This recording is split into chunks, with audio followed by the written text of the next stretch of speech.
રાજકોટ મહાનગરપાલિકાની આરોગ્ય વિભાગ દ્વારા દાબેલા ચણાની 2 ફેક્ટરી પર દરોડા પાડવામાં આવ્યા હતા। શહેરના અજડેમ પાસે દીનદયાળ ઇન્ડસ્ટ્રીયલ એરિયામાં દરોડા દરમિયાન અંદાજિત 5 ટન અખાદ્ય જથ્થો ઝડપાયો હતો। આશા ફૂડ નામની પેઢી ખાતે દરોડા દરમિયાન ફૂગવાળા ચણા 1 ટન, શંખજીરું 220 કિલો, દાબેલા ચણાનો 4 ટનનો જથ્થો ઝડપાયો હતો। પ્રોડક્શન દરમિયાન ચણાને દાબવા માટે શંખજીરુંનો ઉપયોગ કરવામાં આવતો હતો। શંખજીરું અખાદ્ય પદાર્થ છે, જેના કારણે પેટના ગંભીર રોગો થઈ શકે છે। કલ્પેશ ટ્રેડર્સ જેકે સેલ્સ આશા ફૂડ નામની ફેક્ટરીમાં આરોગ્ય વિભાગના દરોડા પડતા તમામ કારીગરો ત્યાંથી નાસી છૂટ્યા હતા। તમામ ચણાનો માલ સીલ કરી ફેક્ટરી માલિક પર સખ્ત કાર્યવાહી હાથ ધરવામાં આવી છે। નાના બાળકોથી માંડીને મોટા સુધી તમામ ચણાચોર ખાતા હોય છે, ત્યારે રાજકોટમાં એક ચેતવણી રૂપ કિસ્સો સામે આવ્યો છે। રાજકોટના આ વિસ્તારમાં જ્યાં જે વિસ્તારનું નામ પંડિત દીનદયાળ ઇન્ડસ્ટ્રીયલ એસોસિએશન છે, ત્યાંથી લાયસન્સ વિના ચણાચોર બનાવવામાં આવતા હોય, દાબેલા ચણા બનાવવામાં આવતા હોય અને તેમાં જે પ્રતિબંધિત ચીજ વસ્તુઓ છે તેનું મિશ્રણ કરવામાં આવતું હોય, તે પ્રકારનું આખું કારખાનું આરોગ્ય વિભાગ દ્વારા ઝડપી પાડવામાં આવ્યું છે।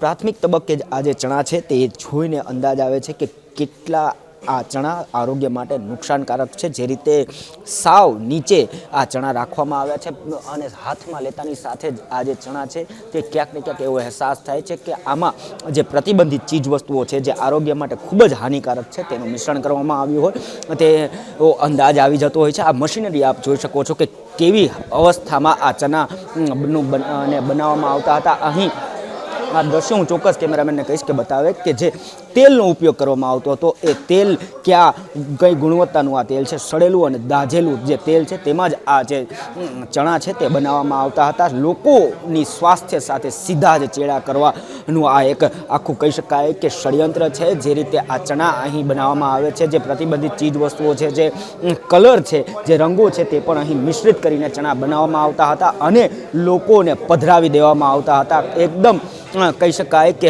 સ્વાસ્થ્ય માટે ખૂબ જ હાનિકારક પ્રકારનો આ જે જથ્થો છે તે અહીં જોવા મળ્યો છે। જે રંગ છે તે એનું પણ મિશ્રણ આ ચણામાં કરવામાં આવ્યું હોય છે, ચોક્કસ જોઈ શકાય છે। લાલ કલરનો ઉપયોગ આ જે ચણા છે તેમાં કરવામાં આવ્યા હોય, જે ચણા છે ચણા જોઈને જ ખ્યાલ આવી રહ્યો છે કે આમાં કેટલી માત્રામાં રંગનું પણ મિશ્રણ કરવામાં આવ્યું હશે। આરોગ્ય વિભાગે અહીં દરોડા પાડીને આ જે લાયસન્સ વિના ધમધમતી જે પેઢી છે તેનો પર્દાફાશ કર્યો છે। ખાસ આરોગ્યના કર્મચારીઓ છે, શું કહેશો કેતનભાઈ, જે રીતે અહીંથી આખું એક લાયસન્સ વિના ધમધમતું કારખાનું ઝડપી પાડવામાં આવ્યું? આજરોજ રાજકોટ મહાનગરપાલિકા વિસ્તારમાં આજી ડેમ પાછળ દીનદયાળ ઇન્ડસ્ટ્રીયલ ઝોન છે, ત્યાં 2 યુનિટ છે, એક આશા ફૂડ્સ અને બીજું જેકે સેલ્સ કરીને। આ બંને પેઢીઓની તપાસ કરતાં ફૂડ લાયસન્સ વગર એ લોકો જે કંઈ મેન્યુફેક્ચરિંગ કરતા હતા એ અમને જોવા મળેલું છે। અત્રે પેઢીની તપાસ કરતાં જે રીતના કાચો માલ એટલે કે ચણા છે એ બધાય ફૂગવાળા પ્લસ એની અંદર જીવાત પડેલી હતી અને જે ચણા પલાળ્યા પછી એને જે પ્રેસ કરવામાં આવતા, જે ચેપવામાં આવતા, એ એકબીજા ચણા ચોટી ન જાય એટલા માટે એ લોકો શંખજીરું પાવડરનો સ્થળ ઉપર ઉપયોગ કરતા અમને જોવા મળેલ છે। ઇવન તો જે કાંઈ ફરસાણ છે, જે કાંઈ ચણા છે એ તળ્યા પછી જે બેગની અંદર પેક કરવામાં છે, એ બેગની અંદર ફૂડ સેફ્ટી સ્ટાન્ડર્ડ 1ના જે કાંઈ લેબલિંગ પ્રોવિઝન છે બરાબર એ પ્રમાણે લેબલ નહોતું, કોઈ પણ જાતની ઇન્ફોર્મેશન નહોતી અને આ પ્રકારની પ્રવૃત્તિ અત્રે આ સ્થળ ઉપર જોવા મળેલ હતી અમને। શું કહેશો, આ શંખજીરું જે પાવડર છે એ કેટલું હાનિકારક હોય છે સ્વાસ્થ્ય? 100% શંખજીરું છે એ નોન એડિબલ જ છે અને એનો ખાદ્ય વસ્તુમાં ઉપયોગ કરવામાં આવતો જ નથી। આમ છતાં બી અહીંયા આ પ્રકારની વસ્તુ જો આપણે આરોગ્ય તો આપણને મોઢાની અંદર ચાંદા છે, પેટની અંદર ચાંદા છે, અલ્સર છે, ટૂંકમાં પાચનને લગતા પ્રશ્નો છે, આ બધા પ્રશ્નો આનાથી થઈ શકે છે। કેટલા પ્રકારના ફરસાણ અહીં બનાવવામાં આવતા હતા? અહીંયા જનરલી ચેપેલ ચણાનું છે, મગના ચેપેલ મગ છે, આનું વધારે પડતું ઉત્પાદન અહીં જોવા મળતું। એ સિવાય બિંગો છે, ફ્રાયમ્સ છે, અહીં તળીને પેક કરવામાં આવતા હતા। ક્યાં સુધી આનું નેટવર્ક હતું, ક્યાં ડિસ્ટ્રીબ્યુટ કરવામાં આવતું હતું? જનરલી જે ઘણી ખરી બ્રાન્ડ હોય એ લોકોને આ લોકો લૂઝ પેકિંગ અને એ લોકોને અમે ઘણું પૂછીએ છીએ, હજી પૂછવાની પ્રોસિજર ચાલુ છે। ઇવન એના જે કાંઈ ડોક્યુમેન્ટ્સ છે એના ઉપરથી અમે સ્ટડી કરશું કે આ લોકો કોને સપ્લાય કરતા। બિલકુલ શંખજીરુંનો પાવડર આ જે ખાદ્ય પદાર્થ છે તેની અંદર મિક્સ કરવામાં આવતો હતો, અતિ હાનિકારક હોય છે આ સ્વાસ્થ્ય માટે. નાના બાળકોથી લઈને તમામને આ ખૂબ નુકસાન કરતા છે. આરોગ્ય અધિકારી આપણી સાથે છે. વાકાણી સાહેબ, શું કહેશો, કેટલો સમયથી આ પેઢી ધમધમી રહી હતી, કે કેવી રીતે આખું નેટવર્ક ચલાવવામાં આવતું હતું, અને હાલ કેટલો મુદ્દામાલ કબજે કરવામાં આવ્યો છે? જે ખાસ કરીને અમારી ફૂડની જે રાજકોટ મહાનગરપાલિકાની ફૂડ શાખા છે એના દ્વારા દીનદયાલ જે ઇન્ડસ્ટ્રીયલ એરિયા છે ત્યાં મુલાકાત લેતા અંદાજિત અમને 2 પેઢી જે છે આશા ફૂડ્સ અને એની બાજુમાં એક પેઢી છે એ મળી આવી છે, જેમાં ટોટલી અનહાઇજેનિક કન્ડિશનમાં અને લાઇસન્સ વિના, FSSAના લાઇસન્સ વિના છે એ દાબેલા ચણા છે એનું પ્રોડક્શન કરવામાં આવતું હતું. સ્થળ મુલાકાત લેતા અંદાજિત 2000 જેટલા કિલો જેટલા ફૂગવળેલા ચણા છે એમને મળી આવેલા હતા. આ ઉપરાંત આ ચણા છે દાબવા માટે જે કન્વેયર બેલ્ટ અને મશીન વપરાશમાં લેવાતા એમાં પણ એ લોકો ખાસ કરીને એક ચણા એકબીજા સાથે ચોટે નહીં એ માટે એ લોકો શંખજીરું પાવડર એટલે કે બોરિક એસિડ વાપરતા હતા. આ ઉપરાંત ફાઇનલ પ્રોડક્ટ તૈયાર જે કરતા માટે પહેલાં એ લોકો એને દાજિયા તેલમાં પણ તળીને ફાઇનલ પ્રોડક્ટ જે તૈયાર થાય એને જમીન ઉપર બિછાવી એમાં કોઈપણ પ્રકારના નામ કે બ્રાન્ડ વગરનો મસાલો મિશ્રિત કરીને એના પ્લાસ્ટિકના કોઈપણ પ્રકારના નામ, બ્રાન્ડ નેમ અથવા બેચ નંબર વગરનો માલ જે છે એ સીધો બજારમાં ઠાલવતા હતા. આ તમામ વસ્તુઓ છે મળીને કુલ અંદાજિત 5 થી 5.5 ટન જેટલો જથ્થો છે એ સીઝ કરવામાં આવ્યો છે અને એનો નિકાલ છે એ કરવામાં આવશે અને સેમ્પલ પણ લેવામાં આવશે. કેટલા પ્રકારના અખાદ્ય પદાર્થો મળી આવ્યા છે, રંગ સહિતના કેટલા પદાર્થો મળી આવ્યા છે? જે ખાસ કરીને વાત કરું તો રો મટીરિયલમાં ચણા જે છે એ અંદાજે 2000 કિલો જેટલા ફૂગ વળેલા ખરાબ ચણા છે એ મળી આવે છે.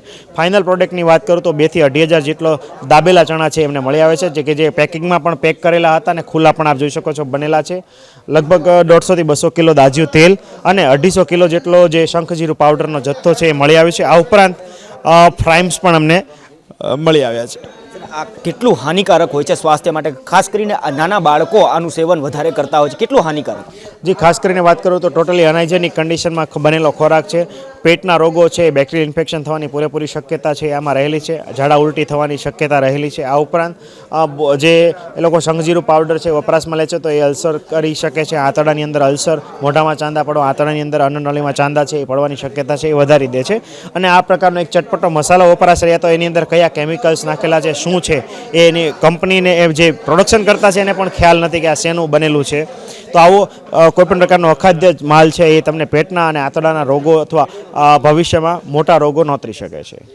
મોટા રોગો નોતરી શકે છે. જે શંખજીરુંનો પાવડર છે, જે રંગ છે, જે ફૂગ વળેલા ચણા છે, આ તમામ વસ્તુઓ જે અખાદ્ય હોય છે તેનામાંથી આ જે ચણાનો છે, જે દાબેલા ચણા છે તે બનાવવામાં આવતા હતા. આ જે મશીનરી છે, મશીનરીમાં 2 ચણા એકબીજાથી ચોટે નહીં એના માટે શંખજીરુંનો જે પાવડર છે એ મિશ્રિત કરવામાં આવતું હતું, જેના લીધે અલ્સર સુધીની બીમારીઓ થઈ શકે છે. આ પ્રકારે આ જે મશીનરી છે એમાં આ ફ્રાઇમ્સ બનાવવામાં આવતા હતા. દાજેલા તેલનો ઉપયોગ કરવામાં આવતો હતો. આરોગ્ય સાથે ચોક્કસ કહી શકાય કે ચેડા કરવાનું એક આ મોટું ષડયંત્ર હતું, જે ષડયંત્ર હાલ સામે આવ્યું છે. આરોગ્ય વિભાગે કાર્યવાહી કરી છે. 5 ટનથી પણ વધુનો જે મુદ્દામાલ છે તે જપ્ત કરવામાં આવ્યો છે. 2 પેઢીઓ વિરુદ્ધ હાલ કાર્યવાહી હાથ ધરવામાં આવી છે. જે મશીનરી છે જોઈ શકાય છે કેવી રીતે રાખવામાં આવી છે. ઉપર પણ હું દ્રશ્યો બતાવવામાં આવીશ. આ જે કારખાનું છે તે કારખાનું જોઈને અંદાજ લગાવી શકાય છે કે કેવી હાલતમાં અહીં ફ્રાઇમ્સ બનાવવામાં આવતા હતા અને આ ફ્રાઇમ્સ ખાવાથી કેટલી ગંભીર બીમારીઓ થઈ શકે છે. દીનદયાળ જે ઇન્ડસ્ટ્રીયલ ઝોન છે ત્યાંથી આ જેકે ફૂડ અને સાથે વધુ એક ફૂડ એટલે કે કુલ 2 પેઢીઓ વિરુદ્ધ આ કાર્યવાહી હાથ ધરવામાં આવી છે. આ લોટનો જથ્થો છે કે જે લોટનો જથ્થો જોઈને પણ ક્યાંક એવું લાગે છે કે આ કેટલું અનહાઇજીન હશે, કેટલું આરોગ્ય માટે ખતરનાક હશે. અહીં જ તમામ વસ્તુઓ તૈયાર કરવામાં આવતી હતી. આશરે 5000 જેટલો જથ્થો પકડવામાં આવ્યો છે. આ જે મશીનરી છે તેની પણ પરિસ્થિતિ ચોક્કસ જોઈ શકાય છે. ઉપર જઈને આપણે ચોક્કસ જોવાનો પ્રયત્ન કરીશું કે આ મશીનરીની કેવી કન્ડિશન છે અને ખાસ અહીં જે પદાર્થ બનાવવામાં આવે છે તે કેવી રીતે બનાવવામાં આવતો હશે. આમાં ચણાને જે ફૂગ વળેલા ચણાની વાત છે એ ફૂગ વળેલો ચણાનો જથ્થો અહીં સંગ્રહ કરવામાં આવે છે અને ત્યારબાદ તેને પીસીને જે દાબીને દાબેલા ચણા બનાવવાની આખી પ્રક્રિયા કરવામાં આવે છે. અહીં ચણાનો જથ્થો સંગ્રહ કરવામાં આવે છે. ચોક્કસ જોઈ શકાય છે કે કઈ કન્ડિશનમાં આ ચણા રાખવામાં આવ્યા છે. ખાસ રાજકોટ મહાનગરપાલિકાની આરોગ્ય શાખાની ટીમ દ્વારા આ કાર્યવાહી કરવામાં આવી છે. હાલ 5,000 કિલો જેટલો જથ્થો હાલ ઝડપી લેવામાં આવ્યો છે. આરોગ્ય વિભાગે આ કાર્યવાહી કરી છે. ખાસ મહત્વપૂર્ણ બાબત કહી શકાય કે જે રીતે પ્રતિબંધિત ચીજ વસ્તુઓ મિશ્ર કરીને આ જે પદાર્થ બનાવવામાં આવતો હતો તેનાથી અનેક પ્રકારના ગંભીર બીમારીનો સામનો ચોક્કસ લોકોએ કરવો પડી શકે છે. અહીં જે જથ્થો બનાવવામાં આવતો હતો એ તૈયાર કરીને મોટા વેપારીઓને આપવામાં આવતો હતો, લૂઝ પેકિંગ સ્વરૂપે આપવામાં આવતો હતો, જેથી આનું નેટવર્ક કેટલું વિસ્તરેલું છે તે હાલના તબક્કે કહેવું અશક્ય છે. પરંતુ ચોક્કસ કહી શકાય કે જેટલી મોટી માત્રામાં અહીંથી જથ્થો ઝડપાયો છે, ચોક્કસ કહી શકાય કે સૌરાષ્ટ્ર ગુજરાતમાં આ નેટવર્ક ધરાવતી આ પેઢી હશે કે જે ખાઈ ન શકાય અને ખાધા પછી ગંભીર બીમારી નોતરે તે પ્રકારના ફ્રાઇમ્સ આ પેઢી દ્વારા અહીં બનાવવામાં આવતું હતું. રાજકોટ મહાનગરપાલિકાની આરોગ્ય શાખાની ટીમે અહીં દરોડો પાડીને આ પેઢીનો પર્દાફાશ કર્યો છે. પંડિત દીનદયાળ ઇન્ડસ્ટ્રીયલ ઝોન ખાતે આ પેઢી ધમધમી રહી હતી. છેલ્લા કેટલા સમયથી આ પેઢી ધમધમી રહી હતી તે અંગે પણ હાલ પ્રાથમિક તપાસમાં કોઈ તારણ સામે આવ્યું નથી, પરંતુ આ તમામ તબક્કે તપાસ કરવામાં આવનારી છે. કેમેરા પર્સન જુનેદ જાફાઈ સાથે ગૌરવ રાજસિંહ, અબ તક ચેનલ, રાજકોટ.